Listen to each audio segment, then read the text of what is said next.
तो ठीक है ना, आप बैलेट पेपर से सब जगह इलेक्शन करा दीजिए। विपक्ष को खत्म करना चाहते हैं जो कभी खत्म नहीं होगा। अगर मोदी जी चुन के आए और अमित शाह जी चुन के आए तो 142 जो सांसद निष्कासित किए हैं। इतने सारे किसान बैठे थे और कितने किसान मर गए तब वो जाट नहीं थे। मनमोहन सिंह जी की नहीं करी, राहुल गांधी की नहीं करी, इंदिरा गांधी जी की नहीं करी। नमस्कार दोस्तों, स्वागत है आप सभी का जासूस बाबा चैनल पे। आज यहाँ पर गठबंधन इसलिए खड़ा हुआ है क्योंकि 143 सांसद मोदी जी के हिटलरशिप में निकाल दिए गए हैं। रीजन कि उन्होंने कोई बिल पास करना है। ये चुने हुए सांसद हैं, आप कैसे उनको निलंबित कर सकते हैं? आपने निलंबित कर दिया। आप अपनी हिटलरगिरी और डिक्टेटरशिप में कोई भी कानून पास करेंगे, उसके लिए आप किसी को भी निलंबित कर देंगे। ये आपको ये हक किसने दे दिया कि आप देश के प्रधानमंत्री आप कुछ भी कर लेंगे? आप लिमिटेड सांसद, आधे से ज्यादा सांसद बाहर हैं, आप अपने कम सांसदों के साथ सरकार चला लेंगे? लेकिन मैम, उनका कहना है कि ये जो सारे इसलिए निलंबन किया गया क्योंकि ये लोग मिलकर हंगामा कर रहे थे।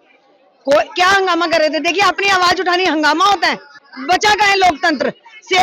लोकतंत्र के लिए हम लोग यहाँ पर आवाज उठाते हैं कि हमारा लोकतंत्र जो हमारे अंबेडकर जी ने लिखा था, आप उसको धीरे धीरे खत्म कर क्या रहे हैं? आप पूरी तरीके से आप विपक्ष को खत्म करना चाहते हैं जो कभी खत्म नहीं होगा। ये मोदी जी को समझ आ जानी चाहिए कि आज तो हम जंतर मंतर पे खड़े हैं अपने सांसदों के लिए, कल हमें सड़क पे भी उतरना पड़ा, हम उतरेंगे, आवाज उठाएंगे। तो ठीक है ना, आप बैलेट पेपर से सब जगह इलेक्शन करा दीजिए, हम आपको जीत के दिखा देंगे। तेलंगाना हम कैसे जीते मैं बताती हूँ। सिर्फ 3 दिन का टाइम था, 30 को इलेक्शन था और 3 को रिजल्ट था, क्योंकि आपके पास टाइम नहीं था वहां पर सेटिंग करने का। मध्य प्रदेश और राजस्थान में हमने सेटिंग कर ली, आपको मानना पड़ेगा।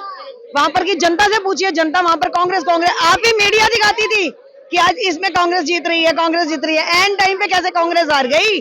कुछ तो गड़बड़ हुई। इतने सारे आपके बॉक्सेस मिलते हैं, आपने क्या एक्शन लिया? तो मैम, इस चीज पर बीजेपी के द्वारा ये कहा जाता है कि जहां पर ये लोग हार जाते हैं वहां पर बोलते हैं कि ये ईवीएम के साथ छेड़छाड़ की गई है, जहां जीत जाते हैं वहां पर फिर क्यों नहीं बोलते? देखिए, हमने ये नहीं कहा कि जहां पर हम जीत जाते हैं ईवीएम के साथ छेड़छाड़ी। हम ये बोल रहे हैं क्योंकि आपको वहां पर अपनी मनोबली करने का टाइम नहीं मिला तेलंगाना में, जबकि मीडिया की तरफ से दिखाया जा रहा था कि राजस्थान और मध्य प्रदेश हम जीतेंगे। धनखड़ जी को अपनी मिमिक्री पे बहुत ज्यादा तकलीफ हो रही थी। वो जाट बेटी नहीं थी आपकी, आज आपको जाट नजर आ रहे हैं? जब यहाँ से पर इतने सारे किसान बैठे थे और कितने किसान मर गए तब वो जाट नहीं थे। हमने उनके लिए क्या एक्शन लिया? हमने कोई एक्शन नहीं लिया। आपकी मिमिक्री किसकी मिमिक्री? मनमोहन सिंह जी की नहीं करी, राहुल गांधी की नहीं करी, इंदिरा गांधी जी की नहीं करी। इन्होंने अभी बोला मूर्खों का सरदार। अरे हम मूर्ख, हम जनता का बोल रहे हैं, आप हमें बोल रहे हैं मूर्खों का सरदार। ठीक है ना? तो इसका मतलब जनता मूर्ख है। आप उसी जनता के टैक्स पे आप लेते हैं, सारा देश चला रहे हैं और आप उसी जनता को मूर्ख बोल रहे हैं और उनको मूर्खों के सरदार बोल रहे हैं। इनको ये बोले, वही बात आ गई ना, ये बोले तो सब सही, कोई और बोले तो उसके ऊपर ईडी और का एक्शन शुरू हो जाता है। देश के अंदर सत्ता पक्ष द्वारा जिस तरह का विपक्ष के साथ व्यवहार किया जा रहा है, आज तक इस तरह का व्यवहार कभी पिछली सरकारों में नहीं हुआ है। एक साथ 143 सांसदों का निष्कासन इस देश का दुर्भाग्य है कि देश में एक तानाशाही सरकार चल रही है। किसी की बात को सुनना, किसी बात को जवाब देना संसद के अंदर, यह हमारे लोकतांत्रिक देश की व्यवस्था है, लेकिन उस देश लोकतांत्रिक व्यवस्था को यहाँ बिल्कुल धूमिल कर दिया गया है। सांसदों की आवाज नहीं सुनी जाती है वहां पे। ये सांसद लोग हंगामा नहीं कर रहे थे। सांसद लोग तो उस प्रश्न को पूछ रहे थे कि गृह मंत्री जी, संसद की जो सुरक्षा में सेंध लगी है और जो वो लड़के कूदे उसके अंदर, उसके लिए वो प्रश्न पूछ रहे थे कि गृह मंत्री आके संसद में जवाब दें। भाई, गृह मंत्री तो वही है और गृह मंत्रालय का ये दायित्व है कि भाई संसद की सुरक्षा को बरकरार रखा जाए। लेकिन वहां इस तरह के लोग घुस गए और उन लोगों को पास बनाने वाला आदमी, सांसद जो है वो बीजेपी का ही तो सांसद है। लेकिन ये नहीं पूछा गया कि भाई सांसद महोदय जी, ये आपके चहेते हैं, इनको आपने पास बना के दिया है, ये इस कारण से वहां पे क्यों कूदे? इसी बात को पूछने की वजह से तो उनको निष्कासन किया गया है। ये कोई गलत बात है पूछना?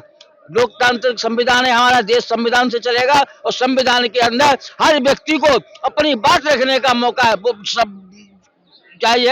हर बात अपनी बात रखने का उसको कानून बना हुआ है, उसको अधिकार है। और हमारे जो सांसद हैं ऐसे नहीं है, अगर मोदी जी चुन के आए और अमित शाह जी चुन के आए तो 142 जो सांसद निष्कासित किए हैं वो भी जनता ने वहां चुन के भेजे हैं और जनता की बात को रखने के लिए संसद में भेजे गए, ना कि वहां पे बाहर निकालने के लिए भेजे गए।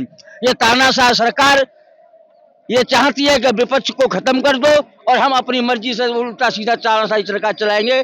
देखिए ऐसे नहीं होगा, इस देश में लोकतंत्र से देश चलेगा, संविधान से देश चलेगा। अगर आप इस वीडियो के बारे में क्या सोचते हैं कमेंट सेक्शन में जरूर बताएं, और अगर आपको हमारा यह वीडियो पसंद आता है जासूस बाबा चैनल को सब्सक्राइब करें, और अगर आप यह वीडियो फेसबुक पे देख रहे हैं तो जासूस बाबा पेज को फॉलो करें। धन्यवाद।